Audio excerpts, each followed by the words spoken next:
పిచ్చి పిచ్చి వాగుడు చేసిన ప్రతి ఒక్కరికి బుద్ధి చెప్పడానికే నేను ఈ ప్రెస్ క్లబ్కి వస్తే మీ అవినీతి ఎత్తి చూపిద్దామని. ఈరోజు మీరేం చేస్తున్నారు? ప్రెస్ క్లబ్ని కూడా మేనేజ్ చేస్తున్నావా?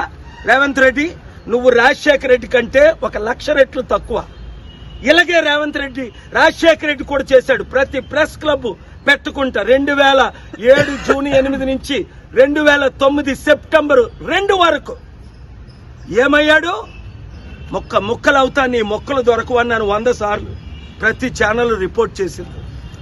దేవుడు పంపగా తెలంగాణ ఆంధ్ర రాష్ట్ర ప్రజలు రక్షించడానికి వచ్చాను.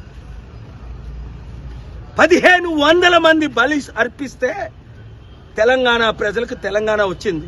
నువ్వు చవలా, కేసీఆర్ చవలా, కేటీఆర్ చవలా, కొందరికైతే ఆయిలే దొరకలా, అగ్గిపేట దొరకలా. మీరేమో ఇప్పుడు తెలంగాణ అప్పు 8 లక్షల కోట్లు. ఆంధ్ర బడ్జెట్ చూశారు, 13 లక్షల కోట్లు అప్పు. ఆ జగన్ కూడా బయట తిరుగుతున్నాడు. అలాంటప్పుడు రిజైన్ చేయి, లోపలికి వెళ్ళు. లేదా ఏంటిది? పోరాడు.